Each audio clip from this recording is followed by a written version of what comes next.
let us suppose, which is the reality right now, that you can't always escape working on the Sabbath, even if you had colleagues who might be willing to work, take your Saturday shift, and you take their Sunday shift. That wouldn't always be a possibility. So the question for me is it right? Is it correct, legally and lawfully correct, for someone like a nurse to work in a hospital on the Sabbath day? Who is a Sabbath keeper? Yes. Yes. Yes, of course. Definitely. Right. So explain yourself. All right. Well, in the scriptures, Mm-hmm. it says in Matthew, I gotta put that in the thing, okay? But in Matthew it says it is lawful to do good on the Sabbath, Mm-hmm. right? Okay. In this day and age, in this society where things are always happening, constantly, nonstop, Mm-hmm. there's not a time period where everybody goes on break. Medical facilities, transportation, there's always something running Mm-hmm. because that's the society where we live in. Right. You can't expect everybody to stop and put everything on halt where emergencies can happen. Women who are pregnant, Mm-hmm. expectant mothers, you can have a miscarriage, your baby can come anytime, or you can just have uncontrollable bleeding. Any situation can happen. Mm-hmm. A heart attack, anything can happen to the human body. Mm-hmm. You must have people who are always available in case of emergency. Okay. And therefore, no one should feel guilty in these jobs because they are necessary for survival. And I think going beyond just the job itself, the mindset is what we're really getting at here. You talk about keeping the Sabbath is truly a mindset, not just about physical labor that is good because you're needed and it's necessary, whether you're home looking after your mom who's sick or a family member or someone out in the community. The mindset I can be at home on the Sabbath, keeping the Sabbath with the mindset of the Sabbath, still looking after someone who's elderly and in need of my care 24/7. So as we project ourselves following God's laws and the Sabbath in particular, uh, you know, it's the mindset of God that we need to put in there, you know, where we are in control of our thoughts, In other even words, while doing physical labor.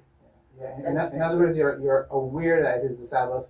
You are conscious that this is a different time than the regular day of the week, but you are still catering to the needs of people Exactly. Exactly. as you should do, which is one of the questions that Jesus asked the Pharisees: is it lawful to cure or heal a person on the Sabbath day? So I get that. Lovely, you were going to say something. Well, True and Mom. Well, oh, I said the name. Sorry.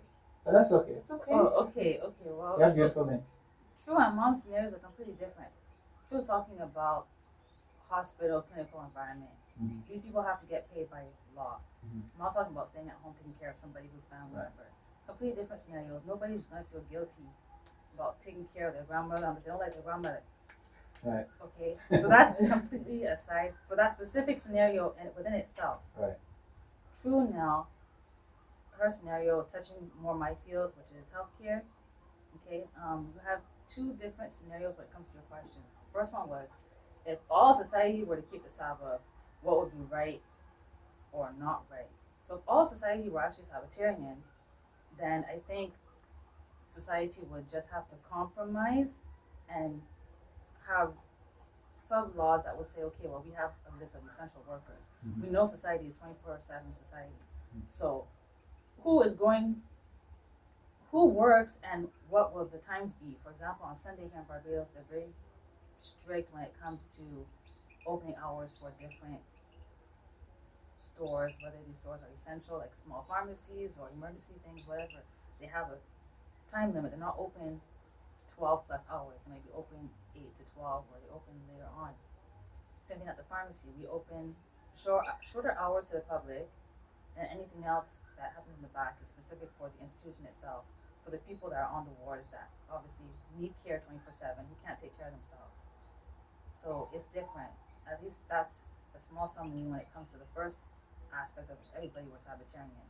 Mhm. Second question, when it comes to, I think you said if it is legally right Mhm.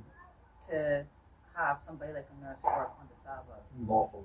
Or, Oh yeah, oh, lawfully okay, right. Yeah, yeah. which is the same thing because Well, biblical law was a legal standard. It was their constitution, just like how we have a legal constitution today. Go well, on. lawfully within the biblical perspective, yes, but legally, when it comes to the secular society in which we do live in, that would be an issue because we have religious rights. So if I don't want to work on the Sabbath, Mhm. saying that it's my religious right to keep the Sabbath and I don't have to work based off of my church denomination or my personal understanding of Sabbath keeping, Right. then I would be protected to not work on the Sabbath. Not necessarily though. Certain jobs don't offer you that kind of protection. But I mean, most do. We all know that there are loopholes as to if you keep the Sabbath, somebody might just not hire you from the get go. But if you do keep the Sabbath, they're not going to be allowed for most things. I'm not talking about military. Military may be completely different, but your regular 9 to 5 type jobs, if you are a Sabbath keeper, Mhm. once you've already been hired and stuff, Mhm. then you would have people who could fight for you and say, well, okay, you don't have to work during Sabbath times. Somebody else will do it. Yeah, and I find that the Adventists have a, a very strong legal reputation for protecting their members, but But they will also not do many jobs. For instance, there are plenty of jobs out there, especially in airline transportation or train transportation, even sea transportation, that the contract itself says this job requires you to be available 24/7, weekends, holidays, despite your religious dates. If you do not agree to be available for these, then we can't hire you. right. Is that simple? So people that are Adventists or like-minded towards that would oftentimes simply just avoid those positions. So Right. you rarely find Adventists as police officers. You rarely find Adventists as pilots or flight attendants. Mhm. Um, even Go ahead. any job where, especially they may be required to be away from their home base Mhm. and could be working multiple days in a row and then come back to the home base. Same thing like working in oil fields up Mhm. north or down south, depending on where you are geographically. So now, mind you, working the oil sands or gold mines, depending on what the oil is used for, because I don't know what all oil is used for, but I'm assuming it's kind of like the gold, probably isn't essential for society or for people's survival. However, transportation, yeah, I could be transporting someone's organ from one place to the other, Mhm. and they require me to be there for safety purposes, for the function of it. Whether I'm Right. flying the aircraft or manually transporting the train, or I'm the person that is ensuring that the proper documentation gets through. So, like I'm a border officer and ensuring that this is not an illegally uh, trafficked organ, Right. and that it's or that the health of the organ, let's say, it's not carrying some type of disease. Right. So there's a lot of things that could go into play as to why certain things will be working. The mechanics, the electricians at the airport, at the stations need to be functioning so that things will work. So, and then the restaurant, the 24/7 restaurant people, right? If you're a doctor, you're working night shift, you can't go to Walmart to Right. pick up something, or if you don't have a Walmart, your place, a regular grocery store, you might rely on the 24/7 fast food chain. Or there might be a hospital based cafeteria, Yeah, that too. and the hospital based cafeteria, somebody has to be there to get somebody something to eat. Or even just on road highways for certain countries that got on road highway stops for gas stations and food. Mhm. The people that are transporting the goods that are required for ex-military or ex hospital or whatever mechanical anything that they're transporting that needs to get to a certain place. These people that are transporting these vehicles, those goods, they need to be able to stop somewhere to rest, such as hotels or motels. They need to be able to pick up food to continue driving the rest of the day. Now, that's a very good point, and what I like about that point is that it sort of brings our conversation back to something that even Seventh-day Adventists would have to consider. For example, Seventh-day Adventist pastors travel, and I know some of them take planes on the Sabbath. I know they do. Because they need to get from one location to the other. They need to go to another church area. They need to perform a funeral. They need to perform a wedding. They take public transportation air transportation as well as train transportation, probably bus transportation, on the Sabbath as well. My question is, if you are going to prohibit people from doing these functions and these jobs based on your understanding that certain types of work definitely shouldn't be done on the Sabbath, then you really shouldn't be using their services. At least that's my perspective. I'm not saying that my perspective is right, but if I'm going to tell somebody you shouldn't be working as a server in a restaurant on the Sabbath, I shouldn't be going to that restaurant. I'm making or encouraging people not to work on the Sabbath to serve me in that restaurant. If I'm going to get you there, if I think of it carefully in my mind, I need to recognize that there has to be an accommodation made for people who have needs, even on the Sabbath, so that there are people who can provide those needs on the Sabbath. Just like the bus driver situation. If the bus driver doesn't drive that bus, people won't get to church. Sure, you were going to say Yes, something. I would like to add. For instance, for those who observe the holy days, like the Feast of Tabernacles, Mhm. right? Most of the time, nowadays, Mhm. people go to hotels Right. and they stay there for a period of X amount of days, Mhm. right? On the Sabbath, you go to the facility, to the area where church is held. Mhm. You know, the lights must be working. Mhm. If it's a satellite feast, for instance, Mhm. the technology has to be on. Mhm. You know, everything has to be functioning. And if you have a problem, who do you report to? The people working that same day, the staff members. Mhm. Or we have an issue, blah blah blah. Or if your hotel needs toilet paper and you don't have, and you run out, you go to the maids working on the Sabbath day. Mhm. So you see, there are still practical services that still need to operate on a 24/7 basis. And that's, I'm gonna leave it The difference should be whether it's essential or luxurious. there. For instance, if you drive your car to the hotel, you do not need a valet. If you successfully drove to the hotel, You could drive to the parking lot. you could drive to the parking lot. Right. Right? Now, I can understand for certain hotels, there's actually a security measure in place, but normally the security guard will be able to guide you to Right. another thing. But that's very, very, very case exceptional. Right? But no, that's the case. If you just need food on the Sabbath, you can go to a very fancy, luxurious restaurant, or you could just get your bare essentials. Right?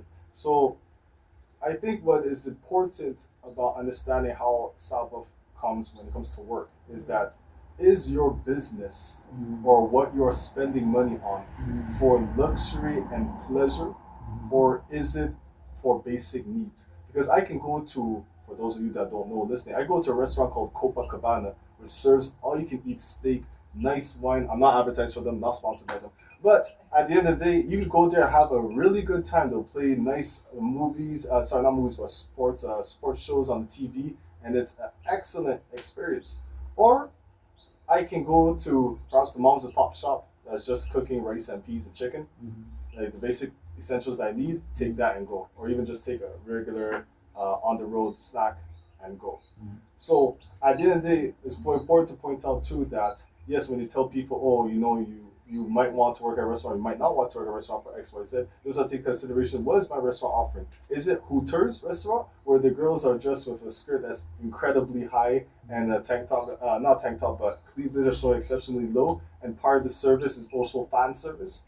Or is it really, hey, people need food, here's the food that we offer, here's the different varieties of food that we offer, Mhm. and we're open 24/7 for for these reasons, right? So there's those nuances that come into play, and I feel as though a lot of times when people say, "Oh, you can't work at restaurants," or "You can't do this," or "You can't do that," is because they're thinking about all the luxury slash lust things that come with it, such as, truthfully, if I'm just thirsty, why am I ordering champagne on the Sabbath?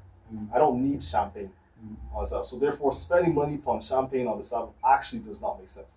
But if I need to get water and I'm in a water scarce country like Barbados, it makes sense for me to buy the bottled water. Mm. Or or Egypt or etc. Right? So it's stuff like that you gotta take into consideration too when you are out at a feast site or you are away from home and you do have to spend money or use services on the Sabbath. What services are you investing in, and what are you actually encouraging? Right. So that's something else that needs to be taken up. Yeah, I really like that point. I really like that point. Justice, I haven't heard much from you, darling. I was gonna say I have a point when it comes to the Adventists. You all know that their schools are used as shelters, and they have hospital facilities. So those who actually reside there or rely on medical services. Oh wait, it's sunset on a Friday. There's gonna close the curtains on your patients. People still need dialysis machines. People still need whatever they might need for surgery or just any other general care that they might rely on. So you still need people, doctors, nurses, whoever that need to take care of these patients who might be Adventists themselves as the hospital workers or the patients themselves in the facility. Now, here's one thing I hear mentioned a lot in the Adventist community. The Adventist community would say, of course, yes, these people need to work, certain jobs need to be done. But what they're going to tell you is that you should either not get paid for it or that the money you earn from it should go to the church. Now, why it should go to the church and it can't come to you is really mysterious to me. But I don't want to debate that particular issue here. But what I will ask you is, do you think if you are in a position where you have to do essential services work, do you think it is right to be paid for it, to be financially rewarded for the work that you're doing on the Sabbath? Yes, you should still be paid for it. But just for the record, for whoever might be watching this video, it's not just the Adventist Church, right? It's also a Church of God groups, whether it's CJ, LGI, all the other UGIs, you name it, man with I, all right? There's a lot of Sabbath / Hebrew roots churches that believe and practice the same type of things, very similar to the Adventists.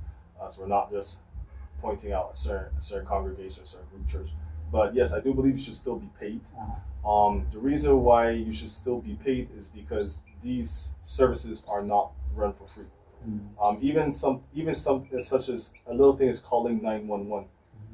For me to dial 911 right now, I have to ensure that my network is working. So the people that own my network is Rogers or Bell or whoever Flow, they need to be on their services need to be up and running. Right. The electrician that is working on the cell towers needs to be up and running.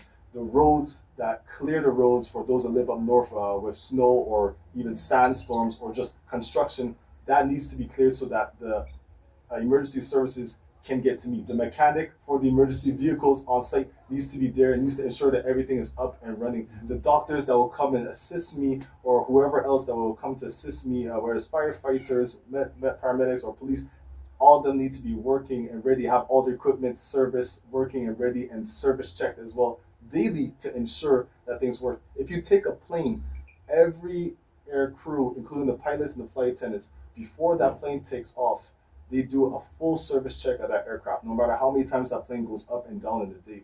So therefore, before you can even get on that plane, there's already a whole group of people that are doing service work, including the aircraft mechanical people that do service work on the aircraft, just so that you can get from one place to another. So yes, these things aren't free. If they were free, people wouldn't be doing it. And if they were free, you would be in an extremely wealthy country that can afford to have Sabbath taxes reserved just for work on the Sabbath. And truthfully, I don't think any nation is ready at this point to dedicate to make a calculation to say this will be our Sabbath taxes. So this money will go to people that are working on these specific holy days, and we ensure that we have more than enough for emergency situations. Because one thing you cannot do is lack money in a certain place, because then people will suffer.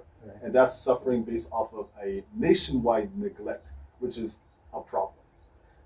Good practical point. Another point to remember too is that the priests and the singers who worked in the temple in ancient Israel, they were paid for their services. So when the priest is out there sacrificing these animals and receiving wine and grain and various sacrifices, those sacrifices were actually their payment. That is how they fed themselves, because they didn't have the same land allotment. The Levites didn't have the same land allotments as the other tribes. The consequence of that is that the remaining 11 tribes were supposed to give a tithe a percentage, a 10% of their produce to the Levites, and that 10% came through the sacrificial system. So they were actually paid for their work that they performed, whether they were singers in the temple, whether or not they played instruments, whatever it was that they did, whether they did priestly services, they were actually paid for their work on the Sabbath. And the pastors in the churches that we have today, they also get paid for working when they work on the Sabbath, giving a sermon and taking care of the spiritual needs of the people. So I can't see why, if you are doing healing work, as Jesus said, it is lawful to cure a man on the Sabbath day. If you are doing compassionate healing work, or if you're doing work that is directly related to, spiritual needs, you should both get paid the same way. You shouldn't be working for free just because you have a service that's needed. Because oftentimes, if you have to do specialized work on the weekends, there are extra fees and services involved because there aren't other people who are currently working who can support you. So you now have to do extra work. Another point you mentioned that I really, really liked, and that is a very important one, is relating to snow. We all lived in North America and Canada, where you lived there for most of your lives. And you would remember sometimes the snow would fall Friday nights. And Saturday morning, a snowplow is removing the snow. Or even the same night, you're sleeping and you hear the snowplow there, beep, beep, he's removing the snow. Why are they removing the snow? Because police vehicles have to be able to come in case they need to. Ambulances have to be able to come in if they need to. The fire truck needs to be able to come in if it needs to. So somebody has to clear the streets so that these emergency services can function. And I remember being in a church, a Sabbath keeping church, where one of the men was a snowplow operator. And I remember him having conflicts in his mind. At least he gave us the impression that he had a conflict. Whether or not he actually had one might be something else. But from what I can remember, he expressed conflict between having to work on the Sabbath to clear streets so that, emergency services, even people can get to church. Because if the streets aren't clear, your car ain't driving. Church done. So when we think about emergency services, when we think about essential work, we have to think beyond just hospitals and police and ambulance. We got to think about the other things that support those functions, which is the thing you talked about with the hotels and restaurants serving basic foods rather than luxury foods. So I think these are really good and important things we need to think about. And the basic question that we could all ask is, what would Jesus do in a modern world? But this is an important question for me. So I'm going to go to my university student and ask this question. Exams and labs. The university doesn't care about your religious obligations, your personal and private religious obligations. They don't care about that. You have an exam and it falls on a holy day. You have an exam when it falls on Sabbath. You have a lab that has to be done on a holy day. You have to show up, and if you don't do your labs, you may not pass your course, you may not graduate, or you may delay your graduation by an inordinately long period of time. How do you handle such situations, or how do you think such situations should be handled? So, for example, the Feast of Trumpets ended up on one of my lab days, and thankfully there were 2 days where you could do the lab. So I went on the previous day, which wasn't. But if I only had that one day to do my lab, and if you miss more than 3 labs, you fail the entire course. You have to wait for the next year. I would have no choice but to go, because I can't put my education in jeopardy like that, especially having been sick before in the past for other years, where you get sick and you miss a whole bunch of labs, you miss all of your work, you get put behind by so much. It is impractical to keep going through that cyclic process because it's an annual thing. You have the annual holy days every single year. So there's no need or reason to put myself back like that. And I mean, the school doesn't care. Even when I had an exam on a holy day around feast time, I think, or 11 bread feast time, I went to my board. I asked the question if I could be accommodated in some way doing a supplemental exam, which they're supposed to allow you to do.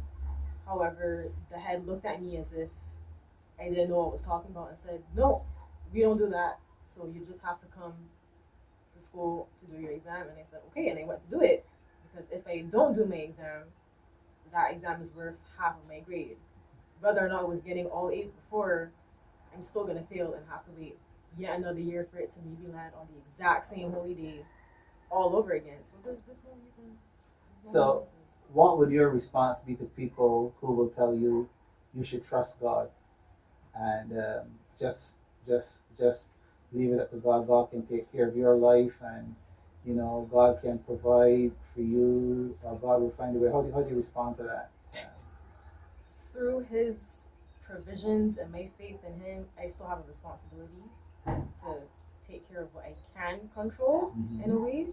So even if I can't control how the days are gonna fall Right. every single year, I can't predict that. I can't tell the board, hey, I have X amount of holy days here and here and here. Don't put all of my exams on those holy days because they won't listen to the one person out of the hundreds of university students doing the same exam. I'm nothing to them. Right. So I still have the responsibility that yes, though I'm in my mindset of it is a Sabbath, it is whatever holy day it may be, I still will go do my exam as my responsibility carries me to do. And then after my exam and go back into that mentality of okay, it's my Sabbath time, it's my rest time, it's my holy day, and I would resume whatever practices I maintain for myself. Interesting. I like the answer. Believe it or not, your answer is actually supported in a statement in the Ten Commandments that people read right over and don't even notice. In Exodus 20, I think it's verse 10.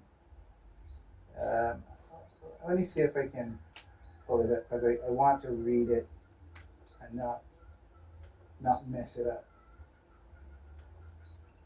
So just give me a minute here to find it. Well, in the meanwhile, that's why the Jews have their own neighborhoods, their own basic little towns and cities. They got their own hospitals, their own schools, their own this, own that, because they want to make sure that their societal structure doesn't conflict with their law, their religious laws. Right. However, these Jews have enough money, or a lot of money, right? Thank you for that translation for those of us who don't know what nothing means. So at the end of the day, if you're unfortunately not born from a wealthy economic structure, or you're not in a country that would abide to different people's religious beliefs, then you have to do what you got to do in order to make it through and survive. And by you making through in your field, you are now able to open the door and pave the way to others. The first Adventists didn't get a chance to get their Sabbaths off and everything. They had to make it through the different fields and then create a community and then pave the way for others to be able to have access to these rights that you can now appreciate in other places on earth. But if you hide and then just say, well, I'm not going to go to school because school doesn't abide by the Sabbath, well, then you and the rest of the people that follow what you do are going to be seen as a class of uneducated people that don't know what they're talking about. And no one politically or in a societal way is going to take you seriously. Right. You do need to make it up the chain as much as you can. God calls us to be the greatest that we can be. So therefore, you're supposed to be the greatest that you possibly can be, so that others underneath you can start moving forward as well. You're not supposed to just say, all right, well, man, this exam's on Sabbath, so I'm not going to become a doctor. Instead, I'm just gonna I don't want to insult any career, so I'm just gonna end it there. Instead, I'm just gonna do something that I can do. That doesn't force me to work on Exactly. Sabbath. It doesn't require me to do any Saturday work at all. Instead of living up to your fullest potential. Okay. That statement I was talking about, Exodus, is in Exodus 20, verse 10. And there is a command for the person who has authority over your life, your employment, to give you time off. The command is for the person who has control over you to give you time off, because God recognizes that there will be people who have control over you and they will not naturally give you that time off or accommodate you. And here it is. It's speaking about the Sabbath day, and in verse 10 it says, "But the seventh day is a Sabbath to the Lord your God. You shall not do any work. you, your son or your daughter, your male or female slave. And your male and female slave refer to indentured servants. These were people who were they were in your employ, but usually because they had a debt owed to you. So if you owed me a lot of money and you couldn't pay, you would become my indentured servant. And the Bible, the English Bible uses the word slave. It's not the slave in the traditional sense. So I just want to clarify that. So I don't want misunderstanding the use of the word slave. Right? So this person in your employ, you were not to force them to work. Even your livestock wouldn't be required to carry burdens. You know, some people use animals to carry burdens and transport that. Even your livestock were not supposed to be doing anything. And then it says, and the alien resident in your towns. So in other words, you're not supposed to oppress people who are not necessarily native to your country and make them do the work so you can keep the Sabbath. No, everybody, it was Sabbath time for everybody. And the real reason for that is because they wanted to build up the religious infrastructure of the nation. In other words, put spiritual growth, spiritual maintenance above even economic advantage. That is how important the spiritual development of the nation was relative to maximizing your profits and gains. That was the priority. So, the university, in your case, getting back to you, if the university was following the laws of God, they would have known Exodus 20:10, and they would have said, "Oh, I am not supposed to make my students do labs or exams or even attend classes on the Sabbath."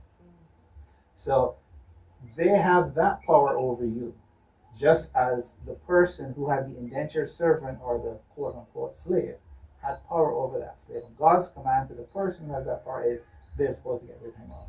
So God's command to the university is these students are not supposed to have to work on the Sabbath and do what you're required to do. But if the slave owner or the master to whom you're employed decides that you have to do it, then you are being forced, you are being oppressed to do what they want you to do. And they're actually the one in violation and not necessarily you yourself. Another way to think of this is in the practical reality of Israel being slaves in Egypt for about 430 years. Either they were slaves 430 years or 430 years was the entire duration they were in Egypt. One of the two. Anyway, during that time, when the Israelites were enslaved to the Egyptians didn't give them time off for no Sabbath, nothing. They had to make bricks without straw, even on the Sabbath.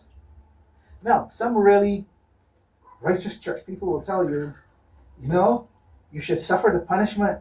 While the Egyptian might cut off your hand, they might cut off your head, they might kill your family. So, should you accept death or being maimed when somebody's oppressing you to violate the Sabbath? Or should you work through it and ask God to deliver you? What do you think the Israelites should have done under those circumstances? Well, of course, they should work through it, but my argument to them is that, you know, next time one of your family members needs to call 911 when it's Sabbath, don't. Right. So if you don't, if you feel that there shouldn't be a 911 operator, you shouldn't be calling 911. Is your position? Exactly. That's kind of my position too. Exactly. Yeah. And also, I want to add, you know, when you're in church or wherever you are, if an emergency happens, you expect the emergency services to come to you with immediate effect. You expect the phone to be picked up. You expect people to come help you. If there's a shooting at your church or wherever, you expect the help to come to you. Yeah? They already expect the electricity bill people to be running the electricity so that their speakers and mics and everything work perfectly fine. Yeah. They expect that traffic on the road works perfectly fine as well. So at the end of the day, they expect other people that are ungodly to do the work for them, yeah, so that they can enjoy themselves. But they're not focused on even trying to save them, because if they were trying to focus on saving them, they realize, well, shoot, we can't go to church now. We stuck. Society can't function. So yeah, but sometimes got to push people to a corner for them to realize and wake up and see that. It's true. You got to put the questions right there in their face, so they come to see the implications of their theology and see whether or not it makes sense. This is a very interesting discussion. I wish we could take it longer, but I know that you have an obligation to go and you have to go and transport somebody on the Sabbath. So yeah, so we're going to end it here for now. Thank you all for your participation. I really am happy that you participated so enthusiastically and clearly. It shows that you're thinking. Congratulations. I like that. So we're going to have to do a part 2 for this. All right. All right. Thanks very much, guys.